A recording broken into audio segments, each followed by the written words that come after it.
Al filo de la realidad.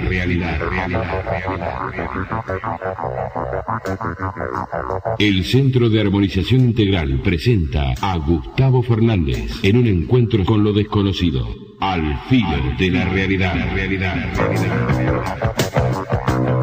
Presentaciones: Tomás Latino. Webmaster de la edición en Internet, Alberto Quique Marzo.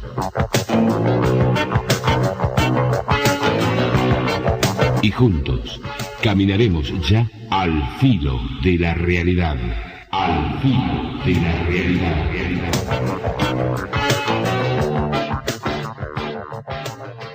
¿Qué tal, amigas y amigos? Les habla Gustavo Fernández y esto es Al filo de la realidad, nuestro habitual encuentro con los enigmas del hombre y el universo que lo rodea. El tema de hoy: hombres de negro.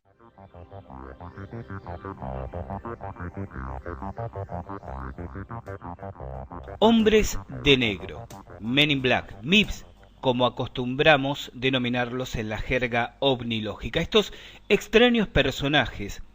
que histórica y generalmente aparecen vestidos íntegramente de negro, de ahí su nombre, pero también en ocasiones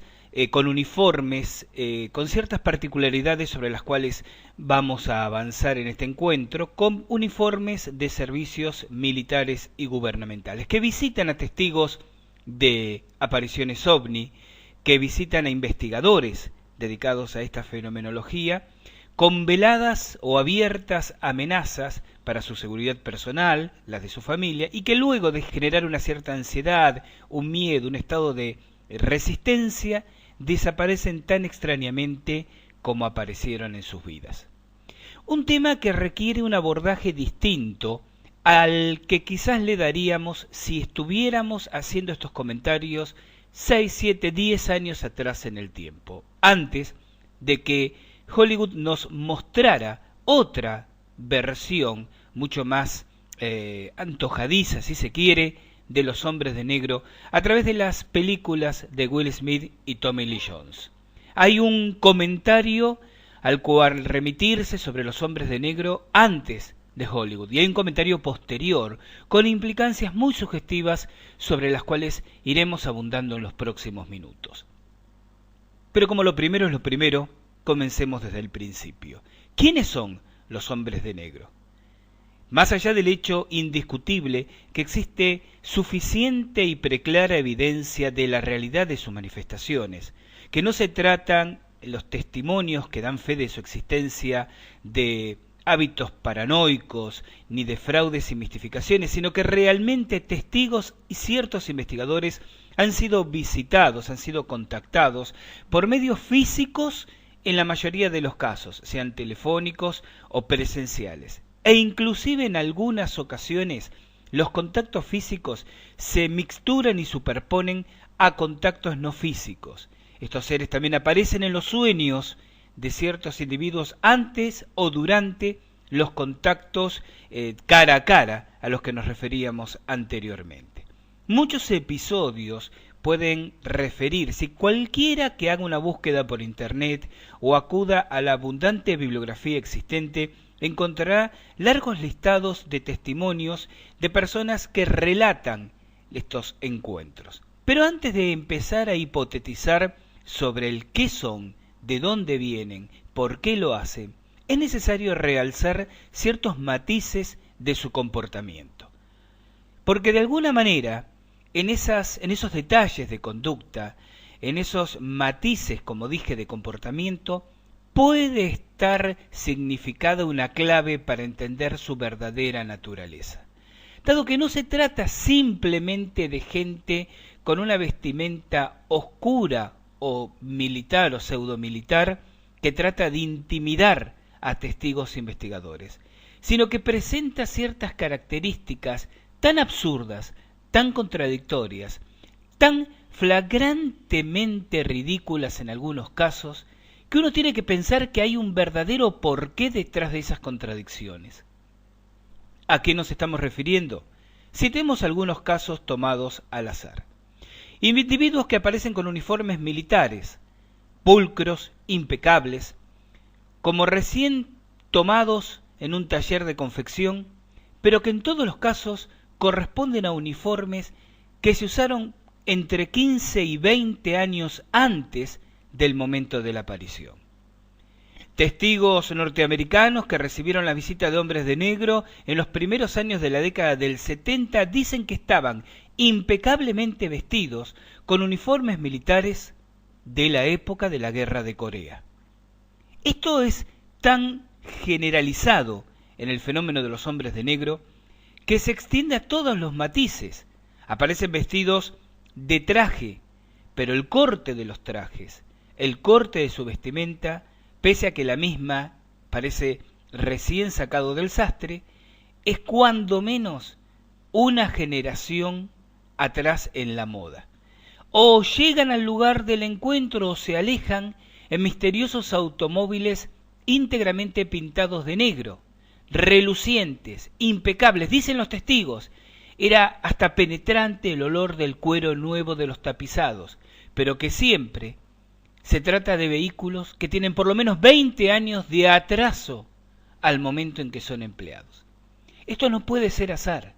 Esto no puede ser producto de un descuido en la escenificación de todo una aparición en escena para impresionar al testigo. Esta sistemática desactualización en las modas y las costumbres debe obedecer a una razón,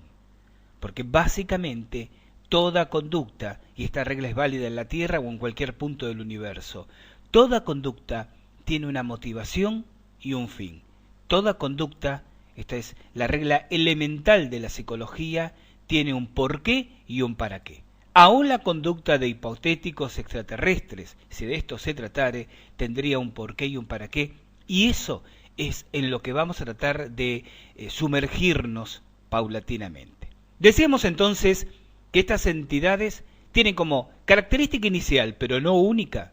que aparecen vestidos, usando elementos, herramientas, instrumentos, vehículos impecables, pero que a todas luces tienen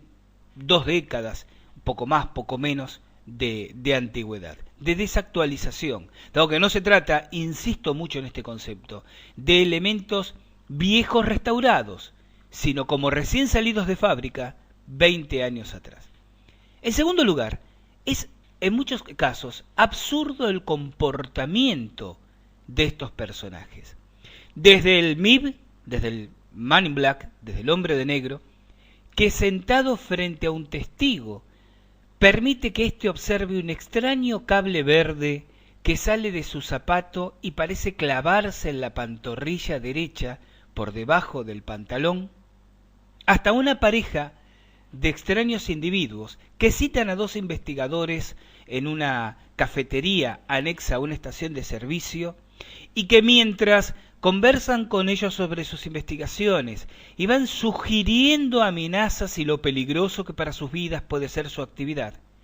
el personaje masculino de esta extraña pareja, insisto, vestida de negro, comienza a manosear sexualmente a su pareja, preguntándole a los sorprendidos y, cuando menos, desorientados investigadores presentes si estaba bien como lo hacía. U hombres de negro que en sus encuentros o contactos, ora telefónicos, ora personalizados, amenazan a los testigos, pero con un lenguaje que cuelga de los labios de Humphrey Bogart en Casablanca o en cualquier película de época. Esa especie de retórica innecesariamente oscura de los seriales norteamericanos clase B de los años 50 es el lenguaje con el que se manejan estos personajes. Si esto hubiera ocurrido en un par de episodios, uno cuando menos pensaría que estamos en presencia de una situación absolutamente inventada por aquellos que la relatan, la denuncian, o cuando menos el encuentro con un personaje, con un psicótico absolutamente desquiciado y absolutamente desconectado de la realidad. Pero cuando de pronto esto se repite y cuando los testigos de estos episodios viven, o mejor dicho, sufren situaciones extrañas en el contexto y en el entorno de sus vidas cotidianas, asociados inexorablemente a estos episodios de encuentros con hombres de negro, Uno no puede concluir de una manera ingenua, frívola y superficial que se trata simplemente de un montón de tonterías. Citamos por caso, por ejemplo, ese investigador, también norteamericano, que visitado por hombres de negro, cuando se retiraban estos, que eran dos, le dicen, de todas maneras, cierre la boca, porque no quedarán pruebas para probar lo que usted dice, que en referencia a una investigación que este ovnílogo había realizado referente a la aparición de un objeto no identificado sobre cercanas instalaciones militares, teniendo en su poder declaraciones testimoniales y fotografías guardadas en su caja fuerte. Se retiran los hombres de negro, y cuando horas más tarde este mismo investigador abre su caja fuerte para retirar ese material y seguir trabajando en la elaboración de un informe, encuentra que dentro de la caja fuerte, incólume, no tocada, inviolada, todas las pruebas se habían carbonizado y estaban reducidas a cenizas. Lo cual nos catapulta a una faceta interesantísima del extraño misterio de los hombres de negro, que nos remite a la fenomenología paranormal, a los fenómenos parapsicológicos que de una u otra manera parecen cautivos de estos personajes. Porque con referencia al ejemplo que acabo de citar, uno no puede menos que, como investigador de lo paranormal, pensar en la pirogénesis, la extraña combustión espontánea que se produce en algunas ocasiones bajo condiciones controladas experimentales en los laboratorios parapsicológicos, donde la energía psíquica de un agente, de un dotado, genera la combustión, repito, espontánea de la materia, como en el caso particular uno podría deducir ocurrió con estas fojas y con estas fotografías guardadas en una caja fuerte que se quemaron espontánea y por supuesto inadvertidamente para su propietario. O las materializaciones o desmaterializaciones de estos personajes que aparecen de pronto en el interior de la vivienda de un testigo con todas sus puertas y ventanas al exterior perfectamente cerradas, o que se desmaterializan cuando piden permiso para pasar al baño y por supuesto no tienen ninguna abertura por donde escapar. O el extraño comportamiento de objetos físicos, si uno piensa en telequinesis y psicoquinesis, que se producen en el contexto de la entrevista con el hombre de negro. Las luces que aumentan la tensión eléctrica y los bulbos de luz, los focos de luz se queman, o las luces que caen, o aparatos eléctricos y electrónicos que en presencia de los hombres de negro se encienden espontáneamente. ¿Quién puede evitar recordar, por ejemplo, una de las escenas iniciales de la ya clásica y ontológica película Encuentros cercanos del tercer tipo, donde Barney, el pequeño niño que es luego abducido por estos extraterrestres, descubre, azorado y sorprendido y excitado, una noche que en su vivienda, la que comparte con su mamá, todos sus juguetes mecánicos se encienden espontáneamente, lo mismo que el televisor y las luces, instantes o minutos previos a la abducción extraterrestre. Pero si de pronto este tipo de fenómenos, digo, el encendido de aparatos electrónicos, el movimiento de objetos físicos, lo quitáramos del contexto de la aparición de un ovni, o lo quitáramos del contexto de la manifestación de un hombre de negro, y lo proyectáramos, lo ubicáramos, por ejemplo, en un entorno familiar cotidiano, lo interpretaríamos desde una óptica limitadamente parapsicológica y totalmente ajena a la ovnilógica, y este es uno de los errores sistemáticos que cometen y que hemos cometido en el pasado los investigadores de objetos voladores no identificados, cuando creemos que lo ovnilógico es absolutamente ajeno, no tiene nada que ver de lo parapsicológico, sin descubrir que hay una extraña concordancia y tal vez una fuente común detrás de las dos fenomenologías. Ustedes dirán, pero Gustavo, ¿es necesario incursionar en terrenos tan esotéricos, tan ásperos, para explicar lo que quizás sea simplemente un grupo paramilitar, paragubernamental, dedicado a silenciar testigos e investigadores? ¿No es posible suponer simplemente que se trata de agentes de inteligencia, o como lamentablemente nos acostumbramos en una época a decir en Argentina, mano de obra desocupada